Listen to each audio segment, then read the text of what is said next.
Hey, welcome back to People's Podcast. In this episode, we are exploring the profound shift in how children grow up in this rapid changing world. And so I'm your host, Neo, again. And if you've watched our last episode, we embarked on a thought experiment about sending kids to Mars, and we highlighted a lot of unsettling parallels between that scenario and the digital reality our children face today. So, in this episode, I entitled Great Rewiring of Childhood, we are going to dive deeper into the evolution of childhood and adolescence, and then we are going to focus primarily on how technology and societal changes have fundamentally rewired the way kids develop and interact with the world around them. So now think about a few years back in the 2000s, where a time of rapid technological expansion. There was a lot of broadband internet, the arrival of the iPhone in 2007, and the advent of hyper-virtualized social media set a stage for what I would call great rewiring. And this was the beginning of a new era, one that actually transformed how we connect, we communicate, and most importantly, how our children or children in general experience their formative years.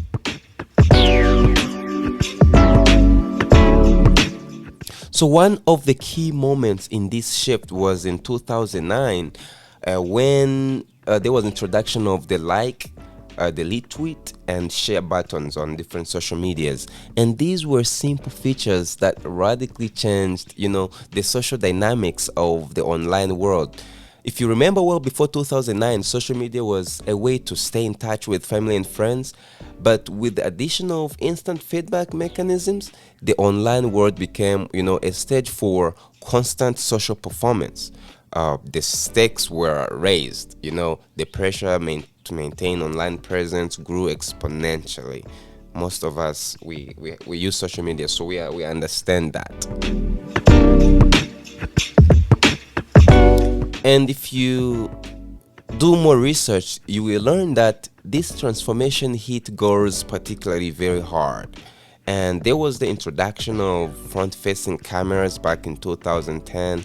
And if you remember, 2012, that's when Facebook acquired Instagram. And this brought about culture shift. And the number of adolescents posting images and videos of themselves went up. It skyrocketed. And actually, if you remember well, these weren't actually just photos. They were very carefully curated. They were edited for and shared for all of us to see and judge. And this was the birth of a new kind of social pressure, where the value of your life was measured in likes and comments. So Gen Z, it was the first generation to grow up with smartphones, and it became the test subject for this radical new way of living. Now imagine going through puberty with a portal in your pocket that pulls you away from a real world into the digital one. This digital could be exciting, could be addictive, but it's also unstable, and as well, we will explore moving forward, it's unsuitable for children and adolescents. So the stakes of social acceptance, which have always been high during adolescence, it was now tied to an online brand. That brand that had to be managed constantly, lest you fall victim to the nightmare of online shaming.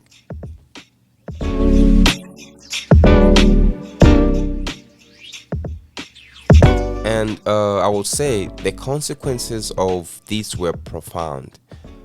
Gen Z teens, they began spending a lot of hours each day scrolling through the polished, happy lives of others, friends, acquaintances, or even, influencers they've never met. And the algorithms behind social media were designed to keep them online as long as possible, feeding them, endless stream of content And this came at a cost, as they spent more time in this virtual world, they spent less time engaging in the physical face-to-face interactions that are so important for a healthy development. So this was definitely a big shift in how children are growing up today. And so the shift from play-based childhood, that is rich in physical interaction and free play, to a phone-based childhood, it that was dominated by screens, virtual connections. It represents what we're calling great rewiring, because if our children are growing up on Mars, it's the same analogy. This means they're disconnected from the real world. Their real world experiences, and they have shaped human development for a lot of years. This is the type of interactions, physical interaction, that has changed a lot of people. And so, but I want to say the great rewiring, it's not just about technology. There is a lot of story here. It's a well-intentioned, but ultimately this is a harmful shift in how, sometimes parents parent. And if you remember, in 1980s, the free play began to decline because parents, they had a lot of fear of kidnappers, a lot of sex offenders, and they became more protective, which is they were restricting their children, from a lot of outdoor activities. And at the same time, during those years, personal computers, they became more prevalent, which offered a lot of convenience, a convenient or isolating alternative to outdoor play. So this is something that has been going on for quite some time, and you can see the trend. And the research says by the late 1980s, there is a transition from play-based childhood to a phone-based one.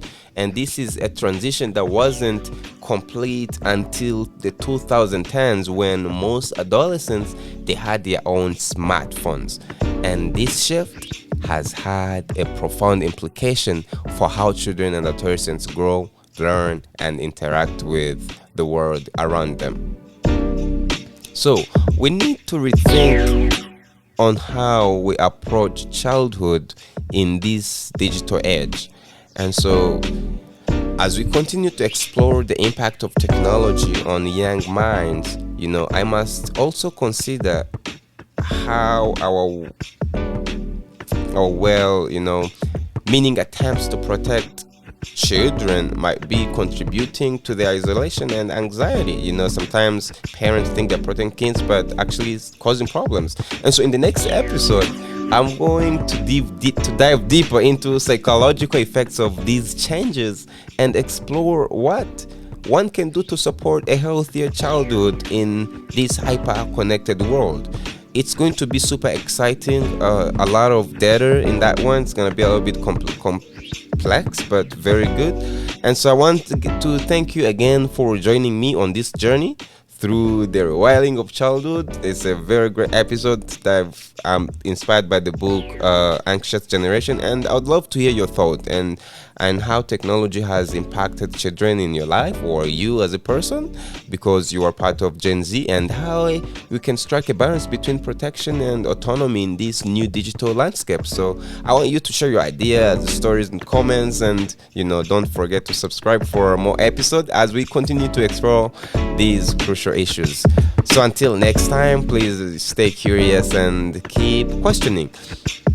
It was Neo episode, and this is your host Neo. I enjoyed putting this together. We'll see you in the next one. You have a wonderful day.